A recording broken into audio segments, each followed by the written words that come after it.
चलिए तो भाई जीरो ऑर्डर की रिएक्शन की बात करते हैं। अब जीरो ऑर्डर की रिएक्शन में हमें क्या क्या चीजें करनी है। पहली बात तो हमें अलग अलग जो कॉन्सेंट्रेशन है किसी टाइम पे हमें कॉन्सेंट्रेशन निकालते आना चाहिए। रिएक्टेंट का कितना कॉन्सेंट्रेशन होगा, प्रोडक्ट का कितना कॉन्सेंट्रेशन होगा, प्लस हमें टाइम कैलकुलेट करते आना चाहिए कि एक जो प्रोडक्ट है या रिएक्टेंट है उसका एक पर्टिकुलर कॉन्सेंट्रेशन पर पहुंचने के लिए कितना टाइम लगने वाला है, या फिर हम लोग बात करें रेट कांस्टेंट क्या है, वो सारी चीजें हमें कैलकुलेट करनी है। हाफ लाइफ, वो सारी चीजें जो है वो अभी हम लोग देखने वाले हैं कैसे कैलकुलेट करते हैं। तो चलिए इसमें हम लोग पहले बात करते हैं एक केमिकल रिएक्शन से। तो एक केमिकल रिएक्शन है जिसमें ए जो है वो हमारा प्रोडक्ट बी में कन्वर्ट हो रहा है। ठीक है, तो अब ए से हमारा प्रोडक्ट बी बन रहा है, ए इज द रिएक्टेंट। तो अब मैं यदि बात करूं at the start of the reaction, जब टी इक्वल टू कितना है आपके पास में 0, तो at the start of reaction A का आपने कहा कि ए मोल है, ठीक है, और बी का जो नंबर ऑफ मोल है वो क्या हो जाएगा, 0 हो जाएगा, क्योंकि वहां पर कोई बेसिकली अभी प्रोडक्ट बना नहीं है। अब सिंस ये इनिशियल कॉन्सेंट्रेशन है तो हम लोग इसको C0 से रिप्रेजेंट करते हैं, तो मेरे ख्याल में कोई दिक्कत नहीं होनी चाहिए। अब यदि बोले कि ये हमारी केमिकल रिएक्शन चली कुछ टाइम तक, तो बोला टी टाइम तक ये हमारी केमिकल रिएक्शन चली है। अब ये टी टाइम तक केमिकल रिएक्शन चली तो ए का कुछ अमाउंट जो है, मान लो x अमाउंट जो है अपना, वो किसके अंदर में कन्वर्ट हो गया, प्रोडक्ट के अंदर में, ठीक है। और स्टोइकियोमेट्री भी देखो इनकी 1:1 है, तो अब स्टोइकियोमेट्री 1:1 है, मतलब यदि 1 मोल इसका कंज्यूम हुआ तो 1 मोल बनेगा, और यदि x मोल कंज्यूम हुआ तो कितना बन जाएगा अपने पास में, x मोल बन जाएगा। अब यहां पर जो कॉन्सेंट्रेशन है अपन इसको Ct के साथ में रिप्रेजेंट कर दे तो कोई दिक्कत नहीं होनी चाहिए आप लोगों को, ठीक है। अब देखो यहां पर जब हम लोग रेट ऑफ रिएक्शन की बात कर रहे हैं तो रेट ऑफ रिएक्शन अपने पास में क्या है, -dA/dt, ठीक है। तो ये जो यहाँ पे -dA/dt is proportional to concentration of A to the power 0, ठीक है। ये अपने पास में क्या है, डिफरेंशियल रेट लॉ है, जिससे हम लोग रेट ऑफ रिएक्शन कैलकुलेट कर रहे हैं। तो अब यहां पर क्या है कि A की पावर तो 0 है भाई, तो A की पावर 0 मतलब ये क्या हो गया, यूनिटी हो गया, और साइन ऑफ प्रोपोर्शनलिटी हटाओगे तो क्या मिल जाएगा आपको, ये मिल जाएगा आपको -dA/dt, ठीक है, इक्वल टू K होगा, ठीक। अब इसी में एक बात और समझो कि जो हमारे पास में dA वाली टर्म है, ये जो dA है अपने पास में, ये dA तो क्या है, ये dA है एक्चुअली में चेंज इन द कॉन्सेंट्रेशन, और चेंज को हम लोग कैसे निकालते हैं भाई, फाइनल माइनस इनिशियल, ठीक है। तो इसको अपन इस तरीके से लिखते हैं कि final concentration minus initial concentration that will be equal to change in the concentration of A। तो अब यदि मैं इसको इस इक्वेशन में रखता हूं और थोड़ा सा रीअरेंज कर लेता हूं तो मेरी इक्वेशन क्या बनती है, मेरी इक्वेशन बनती है माइनस Ct माइनस C0, ठीक है, अपॉन में क्या है, या t को हम लोग सीधे इधर लेके आ जाते हैं, मल्टीप्लाई कर देते हैं, क्या मिल जाएगा हमें, kdt मिल जाएगा, ठीक है।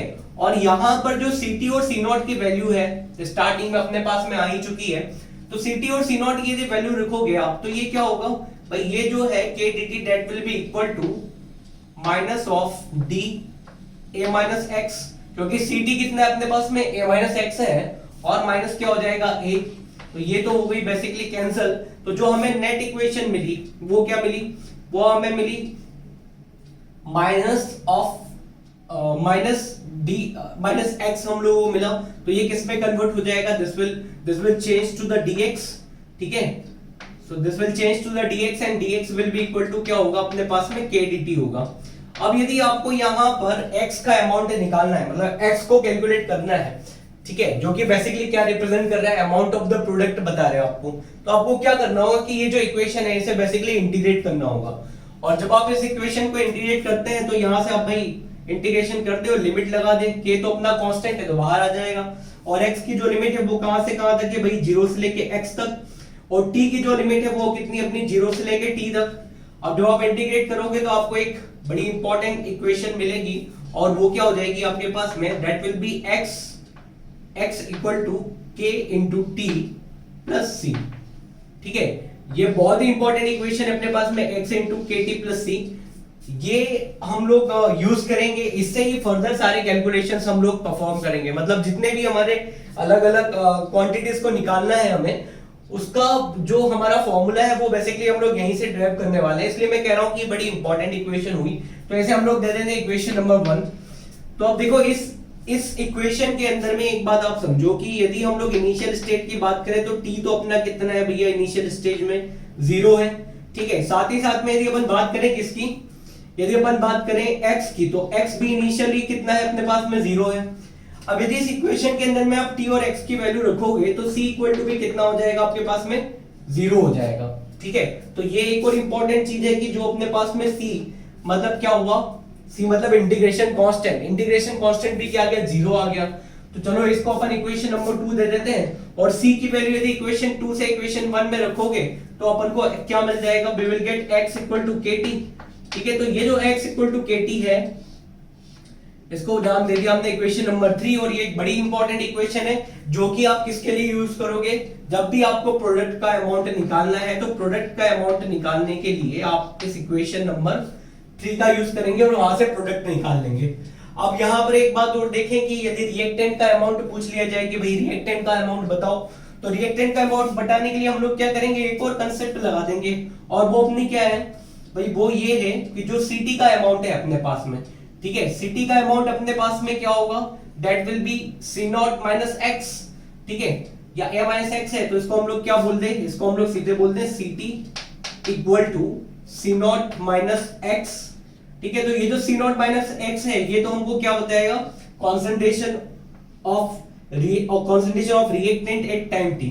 अब x की जो वैल्यू है वो इक्वेशन नंबर 3 से आप इसके अंदर रख दें तो आपको क्या मिलेगा, this will change to Ct equals to C not plus Kt, sorry C not minus क्या हो जाएगा अपने पास में Kt। तो ये एक बड़ी इंपॉर्टेंट इक्वेशन हो गई एज फार एज आपको यदि कॉन्सेंट्रेशन ऑफ क्या निकालना है, रिएक्टेंट निकालना है एट एनी टाइम टी। तो concentration of reactant at any time t will be given by Ct equal to C not minus Kt। So that equation 4 gives you the concentration of the reactant at any time.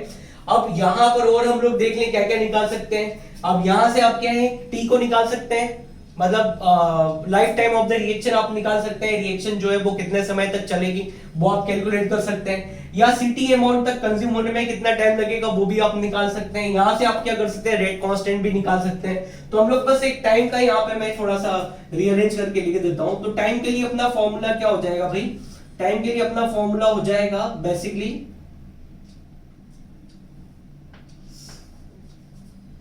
C not minus C t, ठीक है, upon में क्या हो जाएगा k, and that will be equal to क्या हो जाएगा अपने पास में टी। ठीक है, तो इसकी हेल्प से हम लोग क्या करेंगे, इसकी हेल्प से हम लोग ये करेंगे कि किसी केमिकल रिएक्शन के सीटी कॉन्सेंट्रेशन तक पहुंचने में कितना टाइम लग रहा है उसको हम लोग कैलकुलेट करेंगे। तो that is another important thing. ठीक है, जिससे हम लोग क्या करते हैं, टाइम का कैलकुलेशन करते हैं। तो इसको मैं नाम दे दूं इक्वेशन नंबर 5। ठीक, अब इसमें एक और चीज है और वो क्या है, अपने पास में half life of the reaction निकालना। ठीक, तो यदि हाफ लाइफ ऑफ रिएक्शन की अपन बात करें तो हाफ लाइफ ऑफ रिएक्शन क्या होगा, हाफ लाइफ ऑफ रिएक्शन वो समय होगा, वो टाइम होगा जब हमारी रिएक्शन में हाफ ऑफ द रिएक्टेंट क्या है, कंज्यूम हो जाए।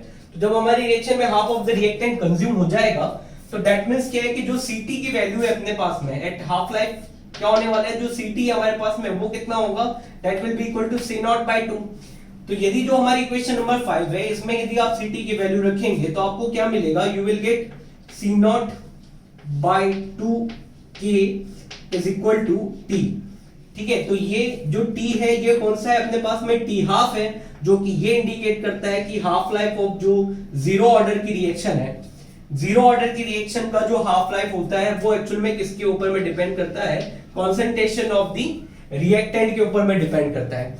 ठीक है, तो ये एक बड़ा इंपॉर्टेंट ये एक बड़ी इंपॉर्टेंट इक्वेशन है as far as the half life of the zero order reaction is concern.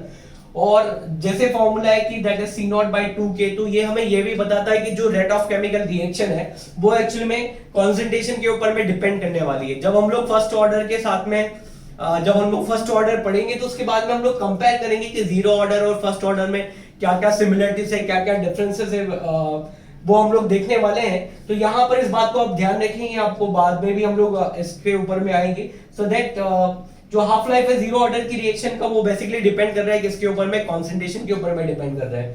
तो कुछ इंपॉर्टेंट फॉर्मूले हो गए, जैसे एक तो अपना ये हो गया कि भाई आपको सीधे प्रोडक्ट निकालना है तो x इक्वल टू kt से आप प्रोडक्ट निकाल लेंगे। ठीक है, यदि आपको रिएक्टेंट का कॉन्सेंट्रेशन निकालना है तो आप किससे निकालेंगे, Ct equal to C not minus k t से। यदि आपको लाइफ टाइम ऑफ रिएक्शन निकालना है तो आप किससे निकाल लेंगे, इस फॉर्मूले से, and then you will be using half life formula like this. तो इससे आप क्या कर लेंगे, half life of the chemical reaction निकाल लेंगे। तो ये चार हमारे पास में बड़े इंपॉर्टेंट फॉर्मूले हो जाते हैं as far as the zero order reaction is concern. सारी चीजें जीरो ऑर्डर की इसमें कवर हो जाती है। लेकिन अब एक बात और देखिए कि आजकल क्या है, क्वेश्चन अच्छे बनने लगे हैं। तो जैसे यहाँ पर स्टोइकोमेट्री में चेंज कर दिया जाए, तो मान लीजिए आपको कह दिया जाए कि जो रिएक्टेंट है उसका n मोल है, तो अब रिएक्टेंट का n मोल हुए तो हमारी इक्वेशन में पूरे में चेंज आएगा। मतलब ये इसमें चेंज क्या आएगा कि जो हमारा रेट है, रेट में हम लोग किससे मल्टीप्लाई, रेट को किससे डिवाइड कर देंगे, स्टोइकोमेट्रिक कोफिशिएंट से। तो अब स्टोइकोमेट्रिक कोफिशिएंट से आप डिवाइड करेंगे तो यहाँ पर भी क्या आ जाएगा, 1/n आ जाएगा। ठीक है, तो मेरे ख्याल में इसमें कोई दिक्कत नहीं होनी चाहिए। ये जो पूरी टर्म है इसके इसमें क्या चलते रहना है, हमारा 1/n चलते रहना है। और यहाँ पर जो 1/n है इसको हम लोग इस तरीके से क्रॉस मल्टीप्लाई करेंगे तो ये क्या हो जाएगा, हमारे पास में n के dt हो जाएगा। ठीक है, इसी को हम लोग आगे बात करें तो यहाँ पर n इसमें भी कॉमन आएगा, क्योंकि n तो जो है वो इनिशियल अमाउंट है, that is going to be the constant. ठीक, लाइकवाइज यहाँ पर भी क्या होगा, इसमें थोड़ा चेंज होगा, n का मल्टीप्लिकेशन हम लोग कर देंगे। तो इस तरीके से ये जो हमारा फाइनल फॉर्मूला है रिएक्टेंट के निकालने का, mass of the product, amount of concentration of the product निकालने का, उसके अंदर में भी क्या आ जाएगा, NKT। लाइकवाइज जब आप निकाल रहे हैं half life of the reaction, तो हाफ लाइफ ऑफ रिएक्शन में भी क्या है, यहाँ पर n से मल्टीप्लाई हो जाएगा। ठीक है, तो जो फॉर्मूला है आपका वो क्या हो जाएगा, C0/n into 2k। ठीक है, that will give you half life of the reaction. In case कोई भी आपको जो स्टोइकोमेट्रिक कोफिशिएंट है वो रिएक्टेंट का वहां पे दिया हुआ हो, तो इससे आपके काफी सारे क्वेश्चंस बन जाएंगे, अलग अलग स्टोइकोमेट्री वाले भी आसानी से बन जाएंगे। आगे हम लोग कुछ चलते हैं ग्राफिकल रिप्रेजेंटेशन पे। तो जीरो ऑर्डर का ग्राफिकल रिप्रेजेंटेशन भी इंपॉर्टेंट है। तो अब यहाँ पर एक बात आप देखिए कि जो हमारी इक्वेशन यहाँ पे बन रही थी वो किस टाइप की थी, y = mx + c type of the equation. ठीक है, तो ये जो लीनियर इक्वेशन है बेसिकली, तो ग्राफिकल वेरिएशन इसके अंदर में हम देखेंगे किस टाइप से होगा। जैसे यदि हम लोग कॉन्सेंट्रेशन ऑफ द प्रोडक्ट है और अगेंस्ट टाइम ग्राफ प्लॉट करें, तो यहां से हमें जो हमारी इक्वेशन है उससे हमें ये क्लियर है कि जैसे जैसे हम लोग रिएक्टेंट का जैसे जैसे टाइम बढ़ते जाएगा वैसे वैसे रिएक्टेंट का अमाउंट जो है वो भी हमारे पास में क्या है, इंक्रीज होने वाला है। और यदि हम लोग इक्वेशन को फॉलो करें तो जो k है हमारे पास में, k क्या होगा, बेसिकली स्लोप होगा, और जो इंटरसेप्ट है हमारे पास में वो क्या होने वाला है, 0 होने वाला है, क्योंकि हमने ऑलरेडी देखा कि c that comes out to be 0 over here। So slope इस तरीके से हमें कुछ एक स्ट्रेट लाइन मिलेगा, slope will B k and intercept will be 0। Again t versus x का यदि आप ग्राफ प्लॉट करते हैं, मतलब टाइम के against increase in the concentration, तो उस समय पे जो आपको मिलेगा slope will be equal to 1/k। ठीक है, आप इसको रीअरेंज करेंगे तो you will get this one, और इंटरसेप्ट जो है that is again coming to be 0 over here. ठीक है, उसके बाद में यदि हम लोग बात करें graph between the initial concentration and the time, initial concentration of reactant और टाइम के बीच की ग्राफ की यदि हम लोग बात करते हैं, तो इसे यदि आप थोड़ा सा रीअरेंज करेंगे तो आपको क्या मिलेगा, यू विल गेट इक्वेशन जो कि क्या हमें एक्सप्लेन करेगा इसमें ग्राफ का किस तरीके से वेरिएशन होता है। तो देखिए यहां पर क्या हो जाएगा, अपने पास में will have C0 equal to CT plus KT। ठीक है, तो ये जो इक्वेशन है, या KT प्लस CT जो भी बोल दें आप, तो ये जो इक्वेशन है ये हमें एक्सप्लेन करेगी कि भाई जो हमारा सिंस जो स्लोप है, slope is negative over here, so जो स्लोप है that will comes out to be -k, और जो C0 है, C0 वर्सेस T के ग्राफ में इंटरसेप्ट जो हम लोगों को मिलने वाला है वो बेसिकली क्या मिल जाने वाला है, वो CT मिल जाने वाला है। तो कुछ इस तरीके से हमारा ग्राफ हो जाएगा इनिशियल कंसंट्रेशन अगेंस्ट टाइम का। वैसे यदि हम लोग कंसंट्रेशन एट टाइम t और टाइम के बीच में ग्राफ प्लॉट करें, तो इसमें जो ग्राफ हम लोगों को मिलने वाला है, इसमें जैसे हमारी ये केमिकल इक्वेशन थी, यहां पर यदि आप देखें तो अब इसके अंदर में CT और C0 KT का हम लोग ग्राफ प्लॉट करने वाले हैं। तो अगेन जो स्लोप है हमारे पास में वो नेगेटिव है, मतलब जो स्लोप है हमारे पास में नेगेटिव है, और इक्वेशन में भी क्या है हमारे पास में -KT है। सो ओवरऑल हमारा जो स्लोप है that will be equal to k, और जैसे इंटरसेप्ट हमें यहाँ पर क्या मिल रहा था Ct, वैसे यहाँ पे इंटरसेप्ट क्या हो जाएगा अपने पास में C0 हो जाएगा, तो that is represented over here. Likewise यदि हम लोग half life of the reaction और इनिशियल कंसंट्रेशन के बीच में ग्राफ की बात करें, तो जैसे ये इक्वेशन है हमारे पास में जो इनको रिलेट कर रही है, तो इसमें आप देखेंगे कि जो हाफ लाइफ है वो एक्चुअल में डिपेंड कर रहा है कंसंट्रेशन के ऊपर में। तो इनिशियल कंसंट्रेशन बढ़ेगा तो लाइफ टाइम जो है हाफ लाइफ है that is also going to be increase over there, और जो half life versus initial concentration है इसमें आपको जो स्लोप मिलने वाला है that will come out to be 1/2k, और इंटरसेप्ट जो है that will come out to be 0। Alright, वैसे ही यदि आप initial concentration against half life plot करते हैं तो जो स्लोप है आपका इन्वर्ट हो जाएगा, that will B 2k, and intercept जो है वो आपको फिर से 0 मिलने वाला है, that also clear from this equation. तो गाइस ये जो था वो जीरो ऑर्डर की केमिकल रिएक्शन, जीरो ऑर्डर की केमिकल से related important graphs, zero order की केमिकल से रिलेटेड इंपॉर्टेंट फॉर्मूलास, ये सारे हम लोगों ने इसमें कवर की है। सो नेक्स्ट हम लोग मूव करेंगे फर्स्ट ऑर्डर की केमिकल रिएक्शन के लिए।